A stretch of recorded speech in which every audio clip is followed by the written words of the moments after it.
DreamWorks Pictures embarks on an animated high-seas adventure in Sinbad, Legend of the Seven Seas.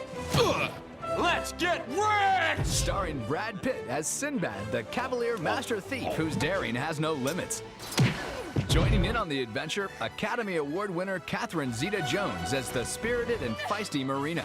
How nice to see some men haven't forgotten a little chivalry. Three-time Oscar nominee Michelle Pfeiffer as Eris, the goddess of chaos. This is going to be fun. Joseph Fiennes as Sinbad's noble and trusted friend Proteus. Let's go! And Dennis Haysbert as Sinbad's loyal first mate, Cale. I thought you overworked it just a bit. Who's bad? Sinbad. Pretty cool, huh?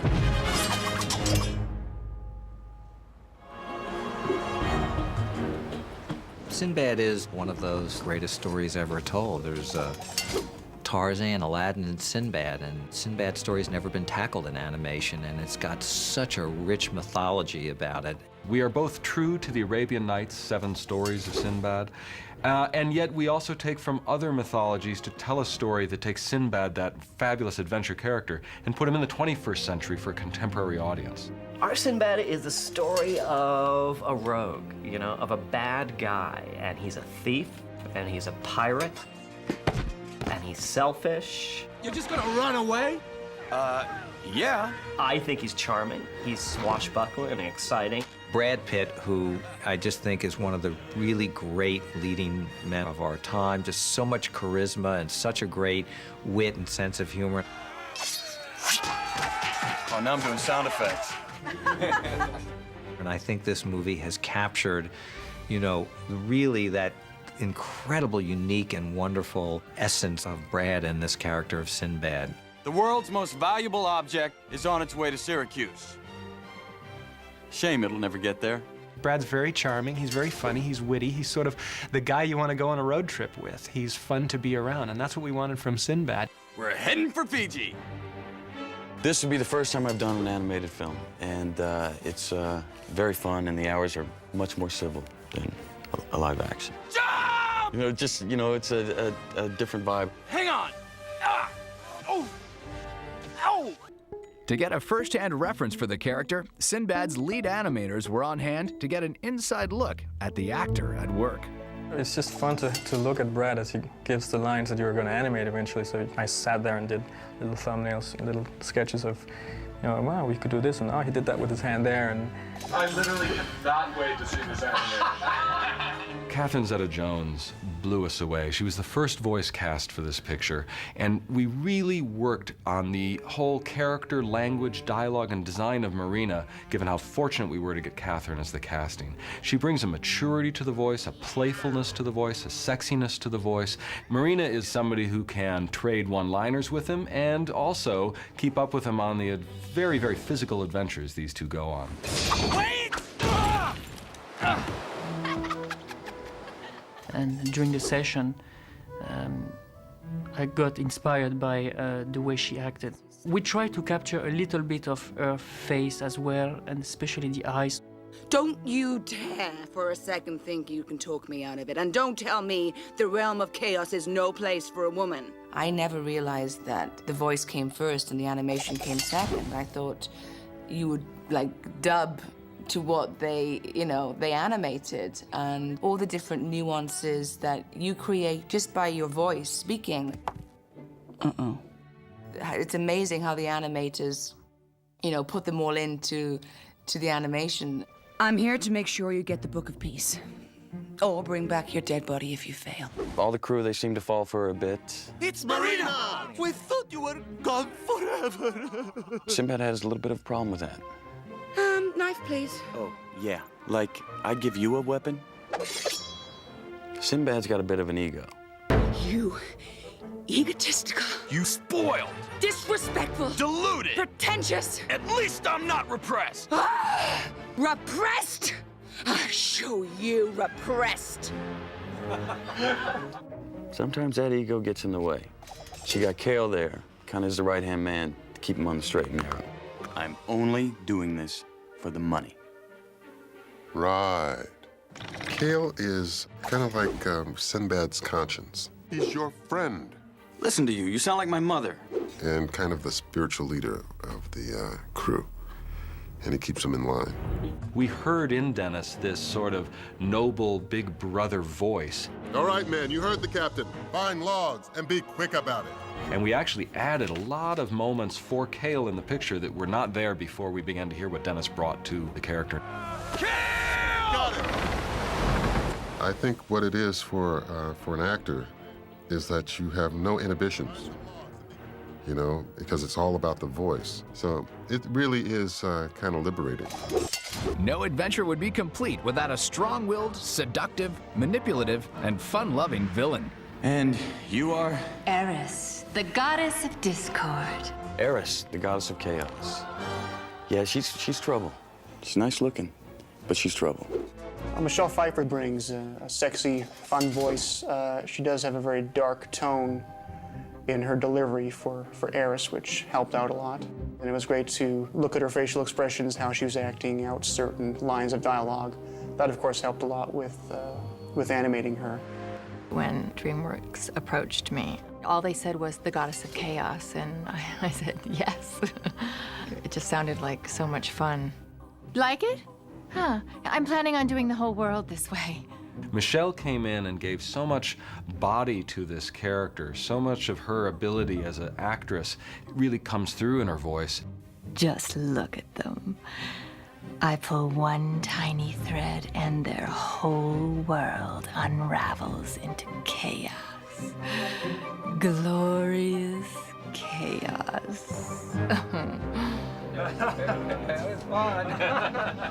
Ultimately, what she's after is world chaos, and she's using Sinbad to steal the Book of Peace. Steal the book for ransom, and you'll be rich enough to lounge on an island beach. Steal the book for me, and you can buy the beach. I think that starts out as a game, and she's pretty sure what the end result will be because she is convinced that man is just weak.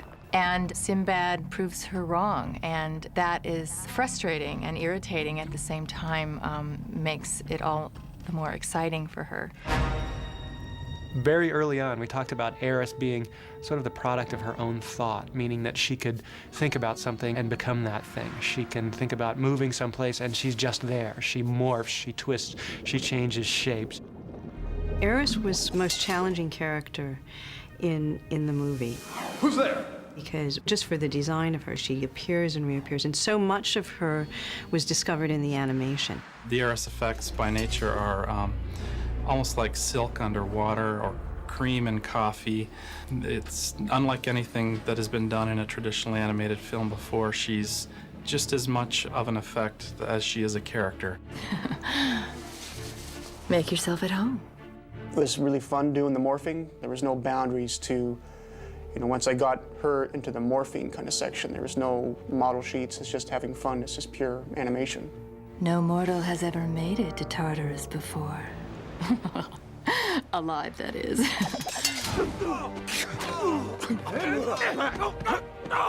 You still fight like an old lady. Sinbad? Proteus is played by Joseph Fiennes, and that's his best friend from the early days. But they come from different sides of the track, Proteus being royalty, Sinbad being a bit of riffraff. So they end up going their separate ways. What happened to you? Where have you been?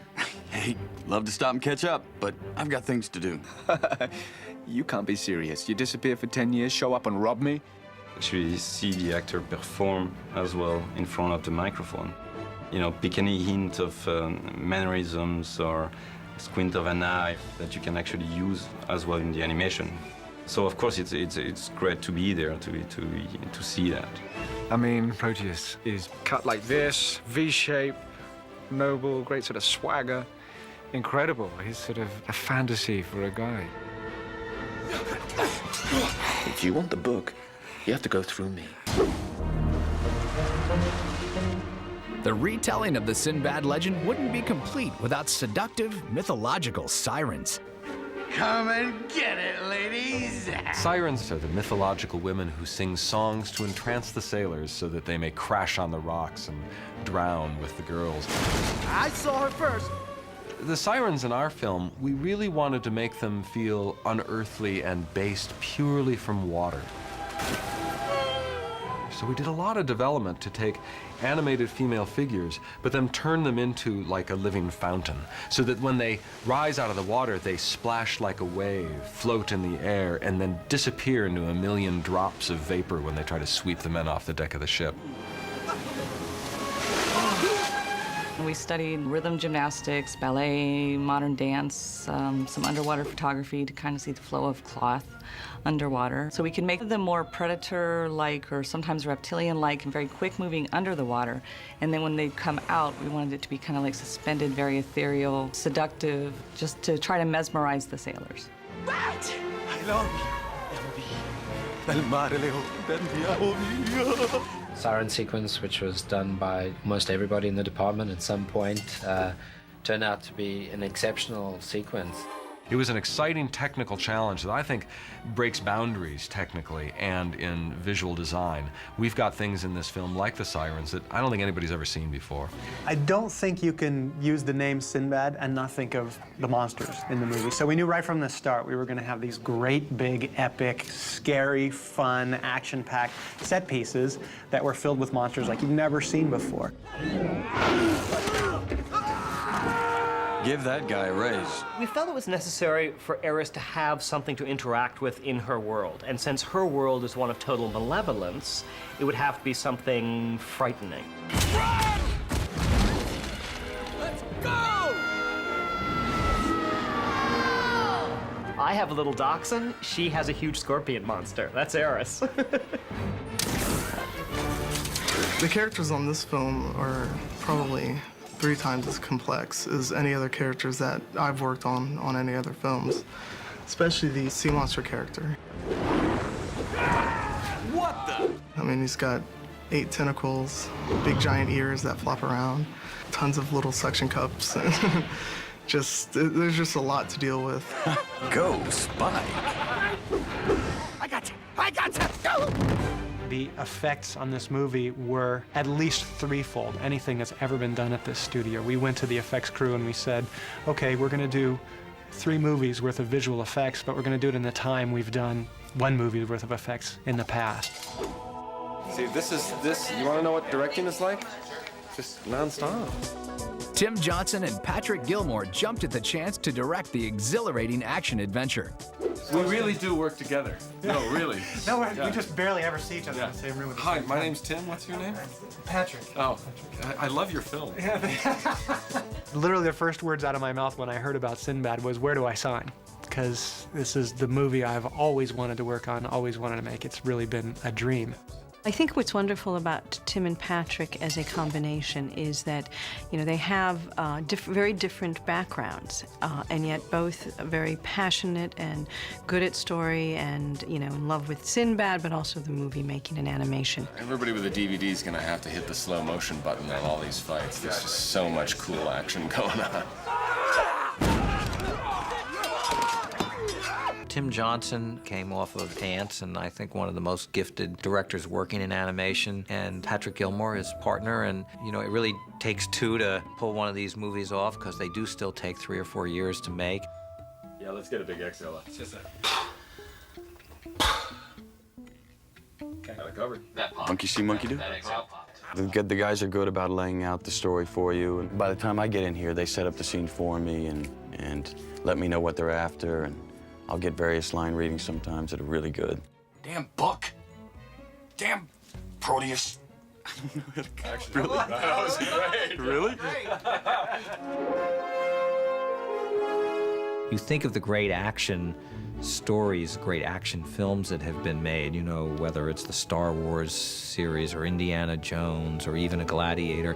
You know, these are movies that had great themes, great scores to them, memorable. And Harry Gregson Williams has that ability to write that kind of music and has done it for us. The process on an animation is one has to remember to take a really deep breath at the beginning because it's a long ride. Before you can set sail and start scoring, one's got to be on the same page with the filmmakers about what the themes are, what the flavor or the tone of the music is.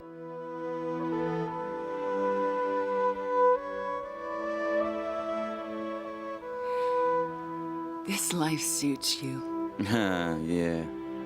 I wasn't made for dry land. Everything the character's going through is coming to life musically, and it's an amazing marriage.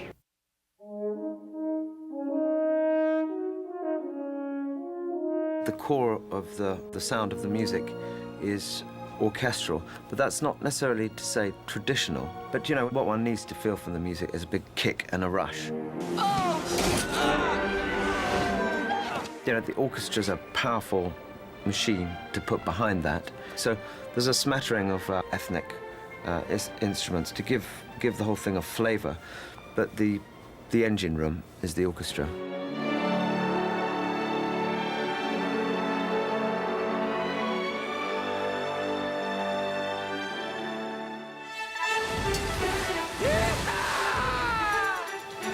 We set out to make a movie that I hope will entertain everybody, because it really is unlike anything they've seen before in it, and that's sort of been the ambition for the DreamWorks animated movies, is to appeal to the adult and the adult in every kid. Stand by for sushi. I think Sinbad, you know, follows in those footsteps. Left, right, left, right, left, right, left, right. You know, I think there are a lot of animated movies made, but there's always something that's special about the stories they choose. This film is full of imagination and it's just vibrant. It's fantastic animation. You know, I have nieces and nephews, and I originally wanted to get in, do something for them. What these guys over at DreamWorks went after are films that will relate to everyone, that everyone gets something out of. After today, we retire to Fiji. Fiji!